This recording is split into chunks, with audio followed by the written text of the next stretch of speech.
Hi నమస్తే అండి. Welcome to Sai devotional stories. ఈరోజు అయితే ధనలక్ష్మి కటాక్షంతో సంపద మరియు ఐశ్వర్యం పొందడానికి కొన్ని మార్గాలు తెలుసుకుందాము. లక్ష్మీదేవి ఎప్పుడూ స్థిరంగా ఉండాలంటే ఇల్లు ఎప్పుడూ శుభ్రంగా ఉంచుకోవాలి. అలాగే ఆడవాళ్ళు ఎప్పుడూ కూడా సంతోషంగా ఆనందంగా ఎల్లప్పుడూ ఆహ్లాదకరంగా ఉండాలి. అలాగే వారానికి ఒకసారైనా గడపలకు పసుపు రాసి కుంకుమతో అలంకరించి గడప వద్ద శుక్రవారం నాడు గడప పూజ చేస్తూ ఉండండి. అలాగే ఇంకొన్ని లక్ష్మీదేవి కటాక్షం కోసం ఒక 10 విధానాలను అయితే మనం తెలుసుకుందాము. మనం అందరము డబ్బును సంపాదించి ధనిక లేదా సంపన్నమైన జీవితాన్ని గడపాలని అనుకుంటూ ఉంటాము. భూమిపై డబ్బు లేకుండా ఎవరు జీవించగలరు? మనకు విశ్వాసం ఉంది లేదు అనే విషయం పక్కన పెడితే ధనం అనేది లక్ష్మీదేవి స్వరూపం ఒక్కటే కాదు, మన ఆరోగ్యము సంతోషం కూడా. కొంతమందికి ఎంత డబ్బు ఉంటే ఏం లాభం, వాళ్ళ ఆరోగ్యం బాగుండదు. కొంతమందికి ఎంత డబ్బు ఉన్నా వాళ్ళ జీవితంలో సంతోషమే ఉండదు. ఇంకా ధనవంతులుగా ఎదిగి సంతోషమైన జీవితం గడపటానికి మహాలక్ష్మి అనుగ్రహం మనందరికీ అవసరం. డబ్బు సంపాదించి ఐశ్వర్యవంతులుగా మారటానికి శ్రీ సూక్తము శుక్రవారం నాడు చదివితే శ్రీ మహాలక్ష్మి యొక్క దీవెన పొంది జీవితమంతా ధనము మనకి చేకూరుతుంది. నీటిలో కొంత కళ్ళు ఉప్పును వేసి లేదా స్ఫటిక ఉప్పైనా వేసి ఆ నీటితో శుభ్రంగా ఇల్లంతా తడిబట్టతో తుడవండి. మీ ఇంటిలో నెగిటివ్ ఎనర్జీ అంతా తీసివేసి మీకు శాంతిని అయితే ఇస్తుంది.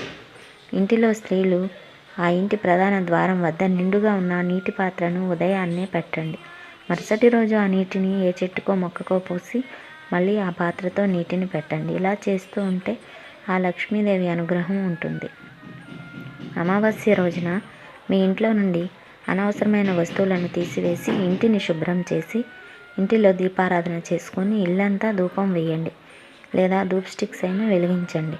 పెళ్ళైన స్త్రీలు మీరు దైవారాధన చేసే సమయంలో మీ ఇంటికి ఎవరైనా ముత్తైదు స్త్రీ వస్తే కాస్త నుదుటిన కుంకుమ పెట్టి మీ దగ్గర పండో ఫలమో ఆమెకు ఇవ్వండి లేదా తాంబూలమైన ఇస్తే ఆ లక్ష్మీదేవి కటాక్షం లభిస్తుంది.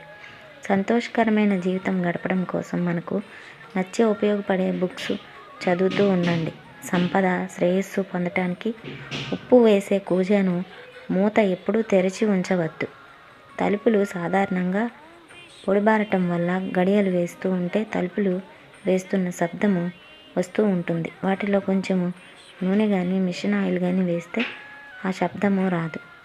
ఇలాంటి ధ్వని వస్తూ ఉంటే ఆ ధ్వని వల్ల నెగిటివ్ ఎనర్జీని ఆకర్షిస్తుంది. అది మనకు మన శ్రేయస్సుని నాశనం చేస్తుంది. ఎప్పుడూ ఆయిలింగ్ చేస్తూ ఉండండి. ధనలక్ష్మి కటాక్షం పొందటానికి మనకి ఉన్న దాంట్లోనే కొంత దాన ధర్మంలో ఉపయోగిస్తే సానుకూల ప్రభావం పొంది లక్ష్మీదేవి కటాక్షం లభిస్తుంది. ఒక ఆవుకి ఆహారంలో మొదటి వంతు, కుక్కకి చివరి వంతు పెడుతూ ఉండండి. మీ ఇంటి ఆవరణలో పవిత్ర తులసి మొక్కలను పెంచండి. ఇలా పెంచితే పాజిటివ్ వైబ్రేట్ అయ్యి అదృష్టము, శాంతి, శ్రేయస్సు, ఆరోగ్యము, సంపద మరియు డబ్బును ఇస్తుంది. ప్రతిరోజు ఉదయాన్నే ఒక రావి చెట్టు మొక్క మొదట్లో నీటిని పోయండి. ధనలక్ష్మి కొరకు రోజు ద్విసంధ్యలలో ఇంటిలో దీపం పెడుతూ ఉండండి. ప్రతి గురువారం రోజు అరటి చెట్టుకు నీటిని పోయండి. శనివారం రోజు రావి చెట్టుకు పాలు బెల్లం కలిపిన నీటిని మొదట్లో సమర్పించాలి. అలాగే శనివారం రోజున రావి చెట్టు మొదటన సాయంత్రము దీపారాధన చేయండి. అలాగే భార్యాభర్తలు ఎప్పుడూ గొడవలు పడకుండా ఎంత పెద్ద సమస్య అయినా మాట్లాడుకొని పరిష్కారం చేసుకుంటూ ఉండండి. అలాగే భార్యాభర్తలు గొడవ పడి ఉండి భార్య ఎప్పుడు ఏడుస్తూ ఉంటే బాధపడుతూ ఉంటే ఆ ఇంట్లో లక్ష్మి ఎప్పుడూ నిలబడదు. ఈ వీడియో కనుక మీకు నచ్చినట్లయితే మన ఛానల్ని లైక్ చేసి సబ్స్క్రైబ్ చేయండి ఫ్రెండ్స్. అందరూ వీడియోస్ అయితే చూస్తున్నారు కానీ మన ఛానల్ని ఎవరూ సబ్స్క్రైబ్ చేసుకోవట్లేదు. మరిన్ని ఇంట్రెస్ట్కర వీడియోలతో మీ ముందుకు వస్తాను. Thanks for watching.